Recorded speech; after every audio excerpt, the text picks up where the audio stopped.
Hey everyone, and welcome back to the channel. Today, we're diving deep into the tumultuous life of one of history's most fascinating and tragic figures, Mary, Queen of Scots. Her story is a whirlwind of power, passion, betrayal, and heartbreak, a real-life drama that rivals any fiction, from a crown placed on her head as an infant to a final fatal clash with her cousin, Queen Elizabeth I of England. Mary's life was anything but ordinary. So, grab your popcorn, get comfortable, and let's unravel the captivating tale of Mary Stuart. Mary was born in December 1542 at Linlithgow Palace in Scotland. Her father, King James V, died just 6 days after her birth, making her the infant Queen of Scotland. Think about that, a queen before she could even walk or talk.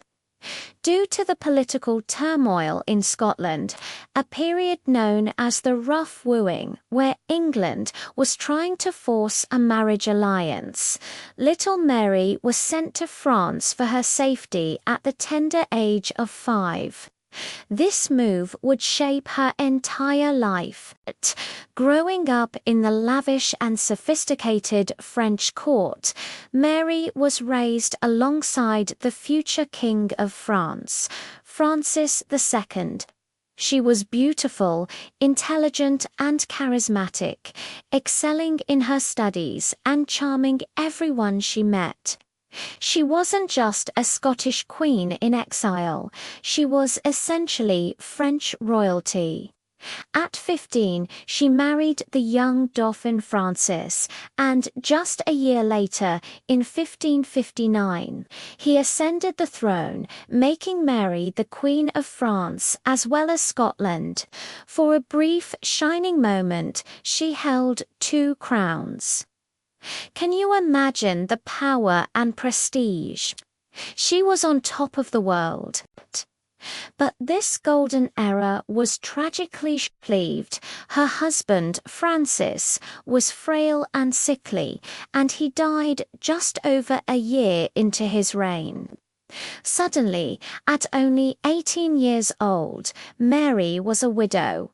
Her position in the French court became precarious. Her mother-in-law, Catherine de' Medici, was a formidable political player and now held the power as regent for her younger son.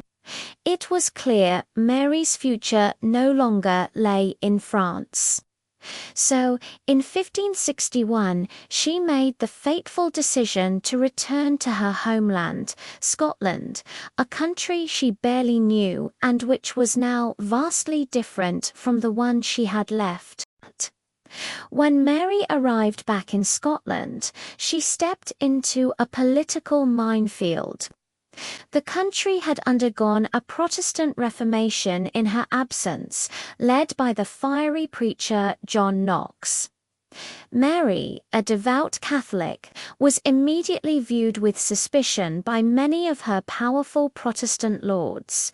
Despite this, her charm and initial willingness to compromise won her some early support. She was a young, beautiful queen, and for a while it seemed she might be able to navigate the treacherous waters of Scottish politics. She was a stark contrast to her formidable, but unmarried, cousin in the south, Queen Elizabeth I of England. The relationship between these two queens is one of the most compelling aspects of this story. Mary had a strong claim to the English throne herself, being the great-niece of King Henry VIII. This made her a constant threat in Elizabeth's eyes. Elizabeth, ever the pragmatist, never married and never named an heir, which only fueled the ambitions of those who supported Mary's claim. The two queens, who famously never met in person, corresponded through letters for years, a complex dance of political maneuvering, veiled threats, and moments of apparent sisterly affection. It was a rivalry that would define both of their reigns.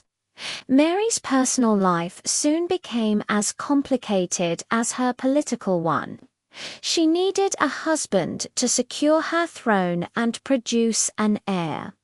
In 1565, she made a choice that would prove disastrous. She fell head over heels for her handsome and ambitious cousin, Henry Stuart, Lord Darnley. Their marriage was a whirlwind romance, but the honeymoon phase ended almost immediately. Darnley was arrogant, power-hungry, and violent. He grew jealous of Mary's close relationship with her Italian private secretary, David Rizzio. This jealousy culminated in one of the most shocking and brutal events of Mary's reign.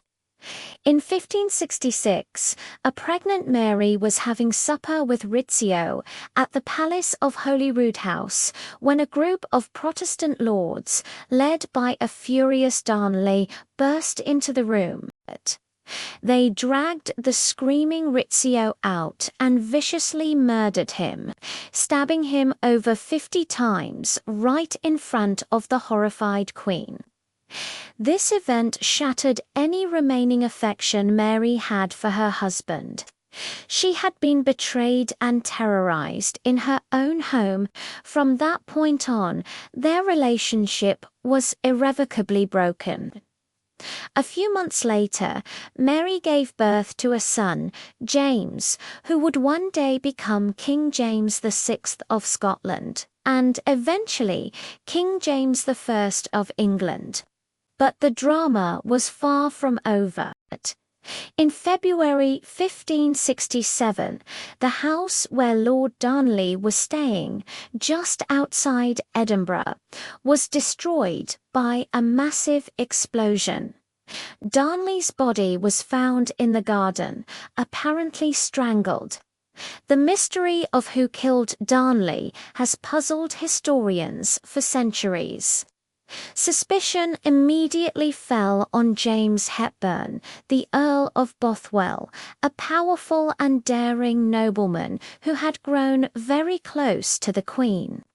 But more scandalously, many believed Mary herself was involved in the plot to murder her own husband.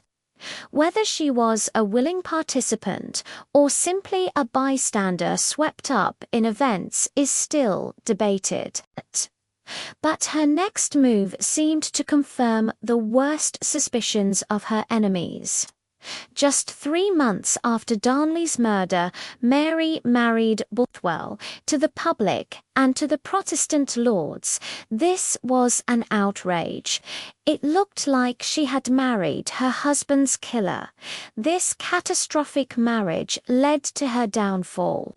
The Scottish lords rose up in rebellion against her and Bothwell. After a tense standoff at Carberry Hill, Mary was forced to surrender and was imprisoned in Loch Leven Castle, a fortress on an island in the middle of a lake. While imprisoned, she was forced to abdicate the throne in favour of her infant son, James. Her reign in Scotland was over, but Mary was a fighter. In a daring escape, she managed to flee the castle and rally a small army. However, her forces were quickly defeated at the Battle of Langside. With nowhere else to turn, Mary made another fateful decision. She fled south, across the border, seeking refuge and help from her cousin, Queen Elizabeth I. This was a massive gamble. Instead of the help she hoped for, Mary found herself a prisoner once more. Elizabeth could unlet her Rome Freemery-esque claim to the English throne, made her a magnet for Catholic plots against Elizabeth. But Elizabeth was also hesitant to execute a fellow anointed monarch. So, for the next 19 years, Mary was held in comfortable but secure captivity in various English castles. She became the reluctant guest of the English crown, a queen without a kingdom. During her long imprisonment, Mary never gave up hope of regaining her freedom and her throne. She became the focal point of numerous Catholic conspiracies aimed at deposing Elizabeth and placing Mary on the English throne. The most famous of these was the Babington Plot. In 1586, Mary was tricked into endorsing a plot to assassinate Elizabeth in a series of coded letters. But Elizabeth's spy master, Sir Francis Walsingham, was one step ahead. He intercepted the letters, decoded them, and gathered the undeniable proof he needed to convict Mary of treason. The evidence was overwhelming. Mary was put on trial, and despite her protests that a Scottish queen could not be tried by an English court, she was found guilty. Elizabeth agonized over signing the death warrant for her own cousin, a fellow queen. It was a terrible precedent to set, but faced with constant threats to her life and the stability of her kingdom, she finally, reluctantly, signed it on February 8, 1587. At Fothering Castle, Mary, Queen of Scots, met her end. Dressed defiantly in scarlet, the Catholic colour of martyrdom, she walked to the executioner's block with a dignity and courage that impressed even her enemies. Her execution was a grim and messy affair, but her life's dramatic story was finally over. She was just 44 years old. In a final twist of irony, after Elizabeth's death in 1603, it was Mary's son, James, who united the crowns of Scotland and England, fulfilling the ambition that had ultimately cost his mother her life. So, what is Mary's legacy? Was she a tragic victim of circumstance, a pawn in the games of powerful men?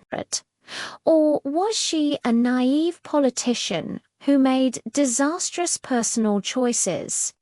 Her life remains a powerful story of how the personal and political can collide with devastating consequences.